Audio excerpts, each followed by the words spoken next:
नमस्कार, आप देख रहे हैं dilanantop.com और मैं हूं निखिल और ये है हमारी ख़ास पेशकश रखवाले जिसमें हम रक्षा मामलों को तफसील से डिस्कस करते हैं। और हमारे मेहमान हैं आज भी संदीप उन्नीथन। बहुत बहुत स्वागत है संदीप आपका। धन्यवाद Nikhil, good to be back in the media plex. चलिए संदीप, लीड स्टोरी हमारी बिल्कुल डिसएंगेजमेंट ही है, लेकिन उससे पहले मैं तीन छोटे मुद्दों पर आपके कमेंट्स चाहता हूँ। सबसे पहले जनरल वीके सिंह रिटायर्ड, उनका एक बयान हमने देखा और उसको बाद में फिर चाइनीज़ फॉरेन मिनिस्ट्री ने भी उसको अपने हिसाब से स्पिन करने की कोशिश की और चाइना ने कहा कि ये एक अनविटिंग कन्फेशन था। जो वीके सिंह कह रहे थे वो बात अपने आप में, मतलब ज़्यादातर लोग जानते हैं कि हाँ उस तरह की चीज़ें होती हैं, लेकिन एक एक्स आर्मी चीफ और एक प्रेजेंट मिनिस्टर अगर वो चीज़ें कहता है तो उससे आप किस तरह लेते हैं? और चीन ने जिस तरह उसे स्पिन करने की कोशिश की है एक कन्फेशन की तरह, क्या आप अग्री करते हैं उस रीडिंग से? बिल्कुल निखिल, मुझे लगता है कि जनरल वीके सिंह को ये बात इस वक्त नहीं कहना चाहिए था जबकि दोनों साइड इतने एक टेंस सिचुएशन में है और डिसएंगेजमेंट की बात चल रही थी। एक तरह से एक सेल्फ गोल हो गया उनकी जो स्टेटमेंट की वजह से। अब ये पहले भी कहा गया है, हमारे अथॉरिटीज़ ने कहा है कि खासकर आर्मी के जनरल्स ने भी कहा है कि हम भी ट्रांसग्रेस करते, वो भी ट्रांसग्रेस करते, लेकिन इसकी जो टाइमिंग उससे एक बड़ी आपत्ति आ गई है गवर्नमेंट के ऊपर कि चाइना ने उसको उठा लिया, एक प्रोपेगेंडा प्रेशर पॉइंट बना दिया। ठीक है। और वैसे संदीप, इस तरह की चीज़ें आई गेस इसलिए भी होती रही होंगी क्योंकि दोनों का परसेप्शन अलग अलग है एलएसी को लेकर के, इसलिए बहुत सारे ट्रांसग्रेशंस कोट एंड कोट इस तरह भी हो जाते होंगे जो नहीं ही चाहे गए लेकिन वो गलती से लोग क्रॉस कर जा रहे हैं। दूसरी सुर्खी इस बार जो हम डिस्कस करना चाह रहे हैं संदीप, हमसे कार्बाइन डील, काराकाल की डील, अभी थोड़ी देर पहले आपने ब्रेक किया है फॉर इंडिया टुडे कि वो नहीं होने वाली है और एक नया आरएफआई आ गया है फ्रेश। सबसे पहले हम यही समझना चाहते हैं कि इतना लंबा, और इसमें सिर्फ ये कार्बाइंस को लेके नहीं था, ये एक डिप्लोमेटिक लेवल पे बात हो रही थी, दो देशों के बीच के संबंध की बात है, काराकाल की डील, और फिर बाद में ये भी बात हुई कि शायद वो इंडिया में आके बना लेंगे हम ऑफ द शेल्फ अगर नहीं लेते हैं तो। क्या कारण आप पाते हैं, क्यों इस डील को कैंसिल किया है गवर्नमेंट ऑफ इंडिया ने? निखिल, जैसे आप जानते हैं कि इंडियन आर्मी की एक रिक्वायरमेंट है अपने world war II era carbines replace करने की, जो करीब 1 लाख कार्बाइंस है इंडियन आर्मी के पास, और वो एक आधुनिक 5.56 mm कार्बाइन के साथ उसको रिप्लेस करना चाहती थी। लेकिन ये फास्ट ट्रैक प्रोसेस था ये जो 2018 में शुरू की, जिसके बाद काराकल जो एक UAE बेस्ड आर्म्स मैन्युफैक्चरर है, उन्होंने सारे ट्रायल्स पे क्वालिफाई हो गए और लोएस्ट बिडर यानी L1 वो हो गए। लेकिन उसके बाद जब वो फाइनलाइज हो गई वो UAE कंपनी, उसके बाद काफ़ी सारे ऐसे सवाल उठने लगे डिफेंस मिनिस्ट्री में खास करके कि देखिए आप एक कार्बाइन खरीद रहे हैं UAE से, इसकी कॉस्ट जो है बैटल राइफल से भी ज़्यादा कॉस्ट है, और दूसरी जो है ये सारे राइफल्स UAE में बन के आने वाले थे, तो हमारे आत्मनिर्भर या मेक इन इंडिया का क्या होगा? तो इसके बाद UAE कंपनी ने आके काफ़ी सारे ऑफर्स प्रस्तुत किए डिफेंस मिनिस्ट्री के सामने, जहाँ पे उन्होंने कहा कि हम इसको इंडिया में ही बनाएंगे, पूरे 100% बना देंगे। लेकिन इसका मतलब ये हुआ कि आपको वो डिफेंस प्रोक्योरमेंट प्रोसीजर में ऐसे कोई प्रोविजंस नहीं है कि आप उसको मॉडिफाई कर सकते हैं ऐसे एक ऑफर को। इसलिए आर्मी ने सबसे ये ओनली सोल्यूशन उनके सामने ये था कि वो RFP स्क्रैप करे और फिर से उसको रीइश्यू करे, और उनको लगता है कि कॉन्ट्रैक्ट के 1 साल बाद ही वो पूरा साइन करके वो डिलीवरी दे लेंगे। अगला सवाल अब संदीप इसी से जुड़ा हुआ मेरा है। हम भी इंडियन कार्बन प्रोग्राम्स के बारे में हम रखवाले के अपने दर्शकों को बता चुके हैं। एक सवाल के जवाब में आपने JVPC को भी बहुत तफसील से एक्सप्लेन किया था। फिर हमारे यहाँ कुछ इंडियन वेंडर्स हैं, प्राइवेट पार्टीज़ हैं जो लोग कार्बाइंस पे काम कर रहे हैं। आपको क्या लगता है ये नया RFI किस डायरेक्शन में जा रहा है? हम JVPC की बात कर रहे हैं, हम किसी प्राइवेट वेंडर के किसी प्रोडक्ट की बात कर रहे हैं, या अभी जो बहुत इन्फेंसी में है बेबी टार उसकी बात कर रहे हैं? ये रिक्वायरमेंट जो इंडियन आर्मी ने ऑफर, उनका जो रिक्वायरमेंट था 5.56, उसी पे वो अड़े रहे हैं, उन्होंने चेंज नहीं किया। जो आपने जिन मॉडल्स का आपने जिक्र किया वो बेबी टार या JVPC, ये अलग कार्ट्रिजेस फायर करते हैं। तो आर्मी की रिक्वायरमेंट है कि हम 5.56x45 ही चाहते हैं, और उन्होंने काफ़ी सारे ऐसे कंडीशंस देखें कि क्या ये वेपन्स इन सर्विस है उस देश में जहाँ से हम इंपोर्ट कर रहे हैं, उनकी क्या प्रोडक्शन कैपेसिटी कैपेसिटी है और ये उनकी सबसे बड़ी जो रिक्वायरमेंट है कि ये एक it should be established weapon, ये नहीं कि एक नया डिज़ाइन लेके वो आजमाना चाहते हैं।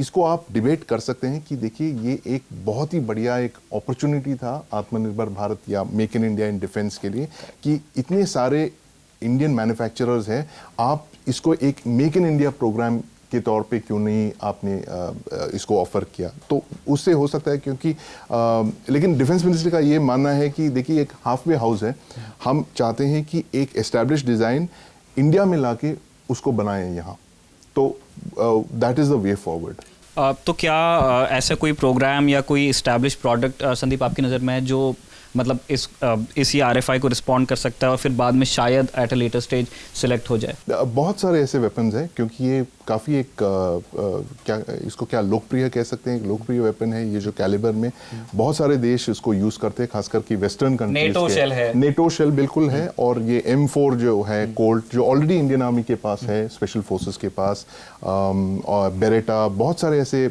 मैन्युफैक्चरर्स हैं जिनके पास ये कार्बाइन है, एस्टैब्लिश डिज़ाइंस हैं, और वो यहाँ पे आके जॉइंट वेंचर बना के इंडियन कंपनीज के साथ वो प्रोड्यूस कर सकते हैं। ठीक है। आखिरी सुर्खी बैटल टैंक से जुड़ी हुई, मेन बैटल टैंक अर्जुन, उसका एक नया ऑर्डर सरकार देने वाली है। एक सेरेमनी में वो जनरल MM नरवणे को भी हैंड ओवर होने वाला है वैलेंटाइंस को, 14 फेब, माफ़ कीजिए। संदीप, ये खबर अच्छी है, अच्छा लगा हमें, एक इंडियन टैंक को इंडक्ट किया एक और उसका नया ऑर्डर प्लेस किया जा रहा है, लेकिन आप अपनी खबर में लिखते हैं कि ये अर्जुन लाइन का एंड भी है। मैं समझना चाहता हूँ कि ऐसा क्यों हो रहा है कि एक नए ऑर्डर को फ्लोट करते हुए आप उस प्रोडक्शन लाइन को बंद करने की बात क्यों कर रहे हो? निखिल, ये अर्जुन टैंक जो है 1980 से चलता आ रहा है, इसकी जो सिलसिला है ऑलमोस्ट 40 साल हो गए पूरे जब कंसेप्शन हुई इस टैंक प्रोजेक्ट का।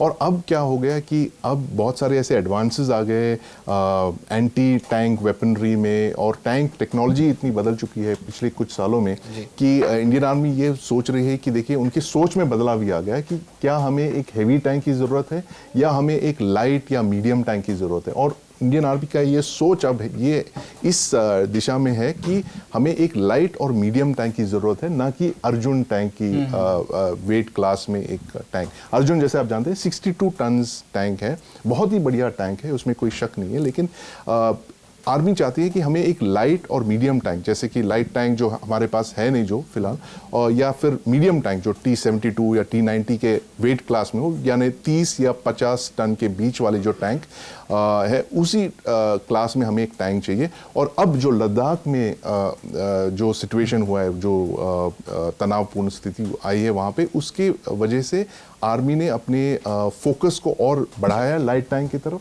मीडियम टैंक की तरफ। संदीप, एक और चीज़ पे हम क्लैरिटी चाहते हैं। हमने इस तरह की खबरें भी देखी थी कि जो PLA अपने साथ में कुछ लाइट टैंक्स लेके आई थी, और उसके बाद फिर यहाँ पे हड़कंप हुआ कि आपके पास तो लाइट टैंक है ही नहीं, आपका T-90 भी बहुत हैवी है, अर्जुन तो बहुत हैवी, और जो आपके बाकी सारे जितने भी आपका आर्मर है वो काफ़ी हैवी है प्लेटो के हिसाब से या हिली टेरेन के हिसाब से। बाद में एक खबर आती है कि चाइना भी अपने लाइट टैंक से उतना खुश नहीं है और वो भी अपना कन्वेंशनल आर्मर लेकर के वहाँ पे आते हैं। तो इस कन्फ्यूजन को और भारत में जो चिंताएं थी चाइनीज़ लाइट आर्मर को लेकर के, उसको आप कैसे रिजॉल्व करते हो कि आपने उनके चक्कर में आप कह रहे हो कि अब हम लाइट टैंक्स के लिए जाएंगे, और फिर आप वो हैवी लेके आते हैं, आप भी T-90 को एकदम साउथ बैंक तक के लेके जाते हैं, और अब फिर से बात हो रही है कि अर्जुन को इसीलिए आप स्क्रैप करोगे क्योंकि वो हैवी बहुत है। उसमें कोई दो राय नहीं है निखिल। अर्जुन के जो वेट में हम उसको नॉर्दर्न फ्रंटियर्स या हिली टेरेन में डिप्लॉय नहीं कर सकते क्योंकि काफ़ी भारी टैंक है, और उसके वेट को ब्रिजेस नहीं ले पाएंगे। ब्रिजेस या रोड जो हमारे हैं वो इस टैंक के क्लास के लिए डिज़ाइन नहीं है, तो इसीलिए लाइट या मीडियम टैंक ही ले पाएंगे हम वहाँ पर। और इसमें एक्चुअली कोई स्पष्टता नहीं है कि क्या सिर्फ लाइट टैंक यूज़ करेंगे या सिर्फ मीडियम टैंक। जो लोगों का यह मानना है कि हमें एक टैंक्स की एक मिक्स चाहिए, दोनों तरह के टैंक्स चाहिए, मीडियम भी चाहिए और लाइट भी चाहिए। ऐसा नहीं कि आप पूरे, क्योंकि चाइना ने लाइट टैंक्स वहाँ पे इंट्रोड्यूस किए इसलिए हम पूरे टैंक फ्लीट बदल देंगे। तो उनका ये मानना है कि एक मिक्स, एक हेल्दी मिक्स होना चाहिए। कुछ सेक्टर्स ऐसे हो सकते हैं जहाँ पे आप मीडियम टैंक्स डिप्लॉय करेंगे, कुछ ऐसे सेक्टर्स हैं जहाँ पे दोनों आप डिप्लॉय करेंगे, कुछ सेक्टर्स ऐसे हैं जहाँ पर सिर्फ लाइट टैंक्स डिप्लॉय कर सकते हैं आप। तो ऐसी एक स्टडी इंडियन आर्मी ने कर चुकी है एक 10 साल पहले। उनको बिल्कुल वो क्लियर है उनके माइंड में कि कौन से टैंक कहाँ पे डिप्लॉय करने हैं। ठीक है संदीप, एक आखिरी सवाल है इसी से जुड़ा हुआ। हमें समझना चाहते हैं कि जो फ्यूचर प्रोग्राम्स होंगे, क्योंकि आप कुछ और डेकेड्स तक के आप आर्मर प्रोड्यूस भी करोगे, आप लेते भी रहोगे, आप इंडक्ट भी करते रहोगे, तो मैं समझना चाहता हूँ कि जो भविष्य के जिस टैंक की हम बात कर रहे हैं जो अर्जुन की जगह लेगा, वो फिर से एक अर्जुन वाली एक्सरसाइज होगी, CVRD टाइम लेता है, फिर वो टैंक आता है, फिर वो इंडक्ट होता है, वैसा कुछ होगा, या फिर वैसा कुछ होगा जो हमने K9 में देखा कि आप एक फॉरेन डिज़ाइन लाके एक इंडियन मैन्युफैक्चरर के साथ बनाते हो? निखिल, मैं CVRD के काफ़ी साइंटिस्ट से बात कर रहा था यही बात समझने के लिए कि अगर हम एक नए टैंक का डिज़ाइन करने जाएंगे तो कितना वक्त लगेगा। क्या अर्जुन की तरह एक स्थिति आएगी कि आप 10, 15, 20 साल तक एक टैंक पे काम चलाते रहोगे, या फिर कोई इसमें कोई टाइमलाइंस आप कम कर पाओगे। उनका ये कहना है कि देखिए इस 2021 में 1980s की तरह नहीं है। आज की जो टेक्नोलॉजीज़ है, बहुत सारे कंटेम्प्रेरी टेक्नोलॉजीज़ हम डेवलप कर रहे हैं, जैसे कि इंजन हो या ट्रांसमिशन हो या फिर battle management system, gun stabilisation system, ये सारे टेक्नोलॉजीज़ हमारे पास आने वाले हैं। अगले 3-4 साल में ऑलरेडी वो बनने लगे हैं। बहुत सारे ऐसे कोलैबोरेशंस है, जॉइंट वेंचर्स है। उनका ये मानना है कि हम पूरी तरह एक सेल्फ सफिशिएंट हो जाएंगे टैंक टेक्नोलॉजी में। और अगर एक नए डिज़ाइन की हम शुरुआत करते हैं तो बहुत जल्द हम एक नए टैंक को प्रोड्यूस कर सकते हैं। तो क्या संदीप ऐसी कोई वो बात कर रहे हैं कि क्या वो किसी डिज़ाइन पे काम करके उसके ट्रायल्स के बारे में भी बात कर रहे हैं? क्या ऐसी कोई टाइमलाइन, उन्होंने किसी टाइमलाइन की कल्पना की है? निखिल, ये फ्यूचर टैंक जो है सबके मन में है। उनको पता है कि जो टैंक टेक्नोलॉजी आज के दौर में है वो बैटलफील्ड में कल के बैटलफील्ड में 2 मिनट काम, बिल्कुल जैसे आपने देखा नगोर्नो काराबाग के युद्ध में साफ हो गया कि ड्रोन स्वॉर्म्स ने आके किस हद तक तबाही मचा दी। आर्मीनिया बिल्कुल टारगेट प्रैक्टिस कर दिया उन्होंने। आर्मीनिया की जो टैंक फ्लीट रही ऑलमोस्ट 1/3 उन्होंने कम कर दिया। इसीलिए बहुत सारे ऐसे नए सोच आने लगे हैं लोगों के मन में कि अगर हमें एक नया टैंक डिज़ाइन करना होगा तो किस तरह के थ्रेट्स होंगे इस फ्यूचर बैटलफील्ड में। और एक बड़ी जो थ्रेट है वो ड्रोन से है। तो फ्यूचर टैंक जो है उसको स्टेल्दी होना चाहिए, और स्टेल्दी होगा तो फिर आप एक बड़े टैंक को प्रोड्यूस नहीं कर पाएंगे। छोटे टैंक होंगे, छोटा टैंक होगा, स्टेल्थी टैंक होगा, एक हो सकता है एक BMP साइज का एक टैंक होगा, और जिस पे आप इतना आर्मर नहीं लाद सकते हो। तो इसलिए हमारे डिज़ाइनर्स के मन में अभी तक कोई क्लैरिटी नहीं आए कि ये फ्यूचर रेडी कॉम्बैट व्हीकल जिसको कहते हैं FRCV, वो किस शेप में आएगा, क्या आकार होगा इसका। चलिए अब चलते हैं संदीप लीड स्टोरी। और लीड स्टोरी डिसएंगेजमेंट की पिक्चर्स और मैप्स के ऊपर खूब बात हो रही है। हमने यहाँ पे राजनाथ सिंह का स्टेटमेंट रख लिया है अपने सामने, और हम इसी के, मुझे लगता है कि सारे मैप्स और सारे जितने दावे हैं, सारे पिक्चर्स हैं, वो आपको इस स्टेटमेंट में भी मिल जाएंगी। पहली चीज़, मैं तो एक जनरल रिएक्शन पहले आप पे लेना चाहता हूँ। आपने राजनाथ सिंह को राज्यसभा में बोलते हुए सुना। एक पहले एक थोड़ा सा डम सवाल मेरे पास है। जो उनका स्टेटमेंट हमारे पास है उसमें बहुत सारे अंग्रेजी के शब्द हैं, वो एक तरह से बाइलिंगुअल है। क्या ये परंपरा रही है? क्योंकि हमने ये देखा है कि या तो अंग्रेजी या तो हिंदी में नॉर्मली इस तरह के स्टेटमेंट्स दिए जाते हैं, और फिर चाहे तो आप प्रेस को एक ट्रांसलेशन भी उसका ऑफर कर देते हो।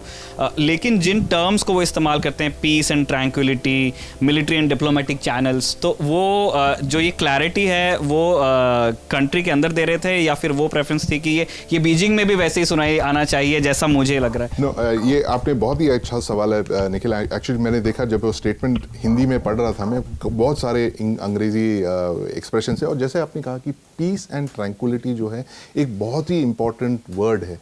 It's almost the defining word between the India and China relationship, जो कि हमने 1993 में इस्टेब्लिश किया था कि हम दोनों देश बॉर्डर्स पे पीस एंड ट्रैंक्विलिटी रखने की पूरी कोशिश करेंगे। और जो चाइना ने किया था पिछले साल 2020 में, वो उसने एक्चुअली इस एग्रीमेंट का उल्लंघन किया था। इसीलिए बहुत सारे ऐसे वर्ड्स हैं जिसको आप हिंदी में अगर आप ट्रांसलेट करोगे तो मतलब तो वही होगा, लेकिन जब आप बीजिंग में आपकी जो स्टेटमेंट सुनने लगेंगे लोग, तब उनको समझ में नहीं आएगा। लेकिन आप जब एक पीस एंड ट्रैंक्विलिटी एक शब्द उन्होंने कहा, राजनाथ जी ने जब कहा, तो साफ मतलब ये हो गया कि वो क्या कहना चाहते हैं। संदीप, जो चाइना के साथ में, PLA के साथ में और इंडियन आर्मी का जो फेस ऑफ है, वो ऑलमोस्ट पूरे ही लद्दाख में चल रहा है, मतलब साउथ ऑफ कराकोरम आप चालू करोगे तो आप नीचे तक के आ जाएंगे, और वो पूरी बॉर्डर ही एक तरह से एक्टिव हो गई थी। लेकिन यहाँ शुरुआत हमने पैंगोंग त्सो से की है, और इस बात को बिल्कुल जोर दे के कहा जाना चाहिए कि उसमें साउथ बैंक भी इंक्लूड किया गया जब डिसएंगेजमेंट की बात हुई, जहाँ पे इंडिया को एज था, जहाँ पे हमने एक सरप्राइज एलिमेंट पेश किया। उन स्केप्टिक्स को क्या जवाब दिया जाए जो ये कह रहे हैं कि जहाँ जिस एक जगह पे आपको एज था, आपने वहाँ पे मैं सरेंडर का नहीं इस्तेमाल करना चाहता, लेकिन आप एक तरह से पीछे तो हट ही रहे हो। बिल्कुल, लेकिन अगर आप दूसरी तरफ से अगर आप देखोगे निखिल, उन्होंने क्या खोया है, ये चाइना फिंगर 4 तक आ गई थी, और फिंगर 4 और 8 के बीच में उन्होंने पूरे सेटलमेंट्स बना दिए वहाँ पे, फोर्टिफिकेशंस बनाए, बंकर्स बनाए, शेल्टर्स बनाए, और मोस्ट इम्पॉर्टेंट जो है चाइना का फ्लैग वहाँ पे लगाया उन्होंने। तो इस एग्रीमेंट के तहत अब उनको ये सारे सेटलमेंट्स हटाने पड़ेंगे, मैप वैप सब जो भी है पहले जैसा था वैसे ही स्थिति आपको लाने पड़ेगी। तो अब जो है साउथ बैंक से जो हम उतर गए हैं, एक उसमें भी काफ़ी डिवाइडेड ओपिनियन है कि हमने क्या सही चीज़ किया, कि लेकिन इसके बाद, क्योंकि अगर इसके बाद हमारे पास कोई लेवरेज नहीं है, लेकिन हमें पूरी तरह से पता नहीं है कि क्या डिस्कशंस में क्या हुआ है। वो धीरे धीरे ये क्लैरिफिकेशंस में ही बहुत ज़्यादा स्पष्टीकरण हो रहे हैं। जैसे कि आज की जो डिफेंस मिनिस्ट्री जो क्लैरिफिकेशन उन्होंने प्रेजेंट किया, जिसमें उन्होंने साफ कहा है कि LAC, इंडिया की जो परसेप्शन है LAC की, वो फिंगर 4 पे नहीं है, फिंगर 8 पे है। तो वो एक बहुत ही इंपॉर्टेंट क्लैरिफिकेशन है जो आज तक हमको सुनने में नहीं आया, क्योंकि इसकी वजह से बहुत सारे लोग ऐसे कह रहे हैं कि नहीं, इंडिया की परसेप्शन जो है फिंगर 4 तक ही है, पहले जो कह रहे थे पिछले साल। लेकिन इससे आपने साफ कह दिया कि जो हमारी जो टेरिटरी क्लेम है वो फिंगर 8 पे है, और इसके पीछे चाइना को जाना पड़ रहा है, और हमने एक नो मैन्स लैंड बना दिया है फिंगर 4 और फिंगर 8 के बीच में। मैं उसको लेकर ही एग्जैक्टली अगला सवाल मेरा होने वाला था संदीप। अगेन ये स्केप्टिक्स का ही सवाल है, और हम चाहते हैं कि इस तरह के सारे सवाल एक तरह से एड्रेस किए जाएं। आलोचकों का ये कहना है कि जो आपको नो मैन्स लैंड बनाना था, it should have been astride finger 8, और आप आधा वहाँ रखते, आधा यहाँ रखते, हम भी छोड़ते और वो भी छोड़ते, और वो भी पीछे और हम भी पीछे। लेकिन अभी ये हो गया है कि नो मैन्स लैंड पूरी तरह से इंडियन परसेप्शन में, एटलीस्ट पैंगोंग त्सो की आप बात करते हो, और बाकी फ्लैश पॉइंट्स की तो आप बात ही नहीं कर रहे हो फिलहाल। तो इस चीज़ को लेकर के मतलब इंडियन साइड की थिंकिंग क्या रही होगी कि क्या मतलब यहाँ से शुरू करना है या यहीं पे बात आके रुक जाएगी? क्योंकि इस बात को लेकर के खूब संशय है कि क्या मतलब वो ठीक है, उस स्टेटमेंट में बात ज़रूर आई कि आप यूनिलैटरली नहीं डिफाइन करने दोगे, उनको रीडिफाइन नहीं करने दोगे LAC, लेकिन इन इफेक्ट हुआ तो यही है, पेट्रोलिंग अभी तो सस्पेंड की ही जाएगी फॉर अ फॉरसेबल फ्यूचर, क्योंकि जब तक वो बाकी जगह रिजॉल्व नहीं होगा वो दोबारा पेट्रोल मुझे नहीं लगता शुरू करने वाले हैं वहाँ पे। तो पूरा बफर इस तरफ क्यों है? निखिल, ये it's actually a compromise if you ask me, कि काफ़ी सारे लोग कह रहे हैं कि हमारी जीत हो गई या विक्ट्री हो गई। मुझे नहीं लगता है विक्ट्री हुई है, लेकिन एक तरह से हमने एक कॉम्प्रोमाइज़ किया है एक विड्रॉल के लिए।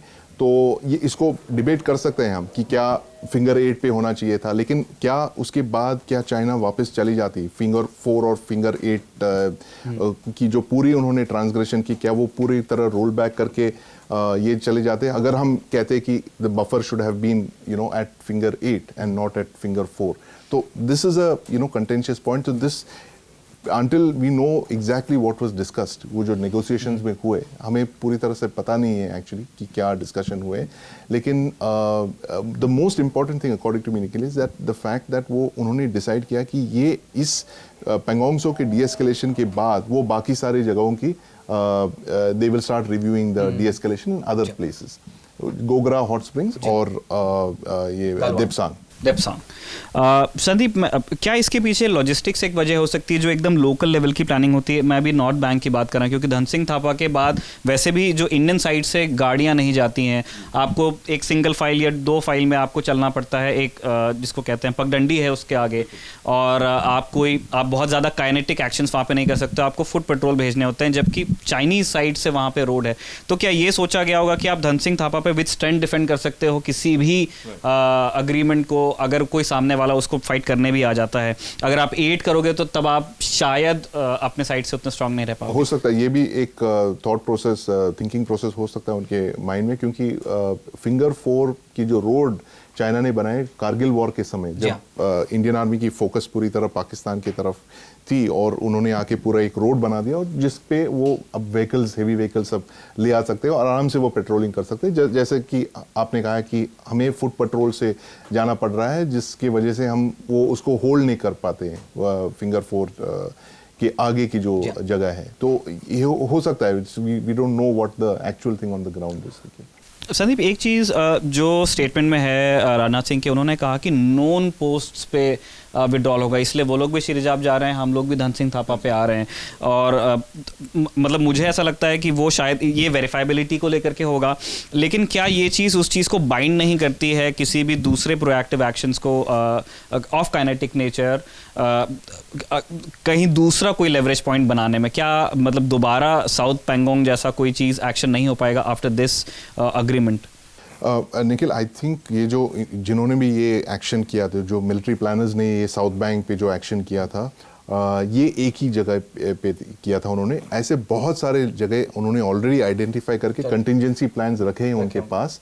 2013 में जैसे आप को पता है कि जब चाइना ने इनकर्जन किया था, हमने चुमार में चले जाके we had captured land there, तो फिर एक क्विड प्रो को टाइप का सिचुएशन हो गया। तो बिल्कुल इसी तरह एक क्विड प्रो को के लिए ऐसे बहुत सारे ऐसे लोकेशंस उन्होंने आइडेंटिफाई करके रखे हैं, जिस पे वो मूव कर सकते हैं अगर इफ द नीड अराइजेस। ठीक है। एक और चीज़ है संदीप, जैसे इस पूरी जो बातचीत हो रही है और राजनाथ सिंह के स्टेटमेंट में भी हमको एक चीज़ दिखती है कि उन्होंने फ़िलहाल जो चीज़ें वो कर रहे हैं पीएलए के साथ में, जो भी उनकी बातचीत चल रही है, उसमें कहीं भी एलएसी के डेफिनेशन की बात नहीं हो रही है, कहीं भी मैप्स एक्सचेंज करने की बात नहीं हो रही है। इन शॉर्ट रन एटलीस्ट उन्होंने वैसी कोई बात नहीं की। वो अपने अपने परसेप्शन के जो पीछे जा रहा है, वो भी अपने परसेप्शन के हिसाब से ही पीछे जा रहा है। तो क्या मतलब ये कितना स्टेबल रह पाएगा, क्योंकि जो कन्फ्यूजन है वो उसी की जगह पे है अभी भी? निखिल, आप बॉर्डर बाउंड्री डिस्प्यूट जो है, it's a very big issue. I mean, that cannot be done by one agreement or one meeting or one statement. तो उन्होंने they have looked at first localizing the problem, कि पहले हम एक जगह पे छूट गया। उन्होंने देपसांग और गोगरा का की जिक्र भी नहीं किया इस पे। They have just spoken about Pangong. So इसके बाद फिर धीरे धीरे वो स्टेप बाय स्टेप दूसरे एरियाज की बात करने लगेंगे। वंस दिस इज डिसएंगेजमेंट होने के बाद, वेरीफाइबल डिसएंगेजमेंट होने के बाद, फिर दूसरे जगह की वो बात करेंगे। रही बात वो जैसे आप कह रहे हैं कि एलएसी डेफिनेशन या exchange of maps, that's a very long term process, और that can only be done at the level of the principal negotiators in the boundary dispute, जैसे दोवाल साहब और वांग जेची। और वो कह भी रहे हैं कि आउटस्टैंडिंग इश्यूज हैं। मतलब राजनाथ सिंह ने इस बात को बिल्कुल रखा कि हमारे साइड से सब कुछ खत्म नहीं हुआ है, अभी बहुत सारी ऐसी चीज़ें हैं जो हमको आपसे आउटस्टैंडिंग इश्यूज हैं, उसमें पेट्रोलिंग राइट्स की भी वो बात कर रहे हैं। आखिरी सवाल संदीप मेरा इस पूरे चीज़ को लेकर ये है कि दो चीज़ें, राजनाथ सिंह की एक बात को जिसको काफ़ी हाईलाइट किया गया कि हमने कुछ भी नहीं खोया है। आप इस स्टेटमेंट को, इस मैक्सिम को कैसे देखते हैं जो दावा है उनका कि हमने कुछ नहीं खोया है? और अगर हमने कुछ नहीं खोया है तो फिर पीएलए को क्या मिलेगा? क्योंकि अगर उनकी 10 महीने लंबा डिप्लॉयमेंट, उनके साइड से भी बहुत टैक्सिंग उनके लिए रहा होगा, तो अगर चीन के हाथ कुछ नहीं लगेगा तो फिर वो उसने आखिर किया ही क्यों होगा? ये निखिल, ये एक बहुत ही अच्छा सवाल आपने किया है, क्योंकि हमें आज तक ये पता नहीं, 10 महीने बाद हमें आज तक ये पता नहीं लगा है कि पीएलए वहाँ क्या कर रही थी। और ये सरकार के हर आला अधिकारी ने भी ये सवाल पूछा है, फॉरेन मिनिस्टर ने भी ये कहा है, मैंने खुद आर्मी चीफ और बहुत सारे अधिकारियों से ये भी पूछा कि क्या आपको क्या लगता है कि उन्होंने ऐसा क्यों किया। जब तक आपको पता नहीं लगा कि उनके क्या मकसद थे, क्या ऑब्जेक्टिव्स थे, क्या उन्होंने ये ऑब्जेक्टिव्स अटेन किए, हम कुछ नहीं कह सकते कि उनकी क्या उनकी हार हुई है, क्या उनकी जीत है। लेकिन हाँ, मैं एक बात ये कह सकता हूँ कि शायद उन्होंने ऐसे उन्होंने कैलकुलेट नहीं किया कि इंडिया की ऐसे क्या रिस्पॉन्स हो जाएगी। उनको शायद लगा कि ये सिर्फ एक मिलिट्री रिस्पॉन्स तक ही सीमित रहेगी। शायद उन्होंने कैलकुलेट नहीं किया कि एक पॉलिटिकल सिचुएशन भी हो जाएगी, एक डिप्लोमेटिक सिचुएशन हो जाएगी, और फिर सबसे इम्पोर्टेंट जो है एक इकोनॉमिक इशू, एक इकोनॉमिक मुद्दा बन जाएगा दोनों कंट्रीज़ के बीच में। जिस तरह से सरकार ने धीरे से प्रेशर बनाया चाइना के ऊपर, शायद that has taken them by surprise, और वो नहीं चाहते कि और they can stay there for very long, और इस तरह के डिप्लॉयमेंट चाइना ने कभी किया नहीं। हम तो करते रहते हैं छोटे in a small sense, Siachen, those kind of deployments and all. ये पहली बार उन्होंने इस हाई ऑल्टीट्यूड पे डिप्लॉय किया है। एक थियरी है हमारे गवर्नमेंट अधिकारियों की, जो ये कि वो बुली करना चाहते हैं, कि मसल फ्लेक्स करना चाहते हैं, हमें डराना चाहते थे, और शायद उनको लगा कि हम रिस्पॉन्ड नहीं कर पाएंगे, या फिर पहले जैसे हमने किया वैसे ही हम उसको रफा दफा करने की बात करेंगे। लेकिन शायद उनको एक तरह से एक सरप्राइज आ गया होगा जब when India stood up to them, और उन्होंने बिल्कुल उनके आंख में देख के उन्होंने ये किया है। और इसका मकसद, इसका नतीजा आप देख ही रहे हैं, डिसएंगेजमेंट हो गया है और उनको वापस जाना पड़ रहा है। संदीप, जैसे अगर साउथ पैंगोंग को, क्योंकि ये चीन साउथ पैंगोंग को लेकर वो बहुत ज़्यादा सेंसिटिव थे, क्योंकि उनके पूरे एक डिवीज़न को आप एक तरह से ओवरलुक करते हो वहाँ से, और वहाँ पे इंडिया के पास एडवांटेज था। इसीलिए मुझे लगता है कि बड़ा जोर रहा होगा चीन का कि अगर आपको शुरू करना है तो वो साउथ पैंगोंग से होगा। इसके बाद हम और कौन से सेक्टर्स में और कौन से थिएटर्स में विद इन लद्दाख हम डिसएंगेजमेंट के बारे में सोच सकते हैं जहाँ पे थोड़ा आसान होगा, क्योंकि देप्सांग तो बहुत पुराना और बहुत बड़ा मुद्दा है, और शायद चीन बहुत आसानी से वहाँ से पीछे हटेगा भी नहीं। तो one of the areas possibly जहाँ पे डिसएंगेजमेंट अगले जिसकी वो बात करने लगी, वो गोगरा हॉट स्प्रिंग्स एरिया है, जहाँ पे रफली there is a battalion across, जो that can be worked out. और देप्सांग जो है, it's a very old issue, और वहाँ पे जहाँ तक कि हमें समझ में आ रहा है कि it is not so much about occupation या encroachment, it is a denial of patrolling जो वो कर रहे हैं। काफ़ी सालों से उन्होंने हमारे पेट्रोल्स को रोक रखा है वहाँ पर। So those are two major issue. But Nikhil, the bigger point इसमें जो बिग पिक्चर बन के आता है कि एक तरह से जो भ्रम में रहे हम कि हिंदी चीनी भाई भाई, वो एक तरह से शैटर हो चुका है। और इस सबसे बड़े जो कैजुअलिटी है इस पूरे 10 महीने में, वो है विश्वास का, कि हम चीनियों पे विश्वास कर सकते हैं कि ये ऐसा करेंगे या नहीं करेंगे। वो एक तरह से कम्प्लीटली डिस्ट्रॉय हो चुका है, और जो पूरी जो सरकार है, आर्म फोर्सेस है, मिलिट्री है, एक तरह से जाग गई है। और उम्मीद है कि इन फ्यूचर इस तरह के घटनाएं it won't happen like this. Sandeep, आखिरी सवाल है, अगर कोई और चीज़ दिमाग में नहीं आती है मेरे, तो फेब में रखवाले के इस एपिसोड की रिकॉर्डिंग हो रही है मिड फेब, इसके बाद मार्च का महीना है, और फिर अप्रैल की शुरुआत से उनकी एक एक्सरसाइज, जो एनुअल एक्सरसाइज है, वो लोग तिब्बत में करते हैं, और वो लोग जानबूझ के इसी साइड करते हैं जिस साइड में लद्दाख है। क्या कोई समर सरप्राइज हमारे लिए इंतजार कर रहा होगा? आपको क्या लगता है? नहीं निखिल, द वेरी फैक्ट कि हम दोनों इस पे बात कर रहे हैं, उसका यही मतलब है कि कोई सरप्राइज नहीं हो सकता है। और अगर उनकी जो एक्सरसाइज नॉर्मली जो शेड्यूल्ड एक्सरसाइज वो कर रहे हैं इस बार, I am sure that army and air force and हो सकता है नेवी भी इस पे बहुत वेरी वेरी फोकस्ड अटेंशन दे पाएगी, जिस तरह की अटेंशन उनको शायद 2020 में रखना चाहिए था इस एक्सरसाइज को लेकर। ठीक है, इसी के साथ अब रखवाले को हम कंक्लूड करना चाह रहे हैं। संदीप, एक सवाल हमारे दर्शक का है जो हम लेना चाहते हैं।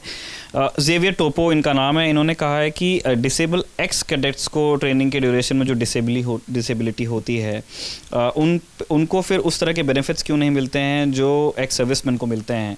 ये एक बहुत लंबा और स्टिकिंग इशू है जो ट्रेनिंग में, IMA में, NDA में और बाकी जगह भी बहुत हुआ है। It is a very very important issue Nikhil, और ये कई बार उठाए गए हैं, और इसके बहुत सारे हाई कोर्ट जजमेंट्स भी है कि आप डिसेबल्ड कैडेट्स को क्यों नहीं बेनिफिट्स देते हैं। So it's actually very important thing, and this has to be resolve by the defence ministry. उसमें already there is a thought process that has begun, और हो सकता है in very quickly there will be some resolution to this. ठीक है, एक छोटा सवाल और है संदीप, ये मेरा सवाल है। दरअसल हमने अगर पिछले कुछ स्टेटमेंट्स उठा, पॉलिटिक्स में मैं ज़्यादा नहीं जाना चाहता हूँ, मैं उसके जो आर्मी वाला साइड है उसी को समझना चाह रहा हूँ।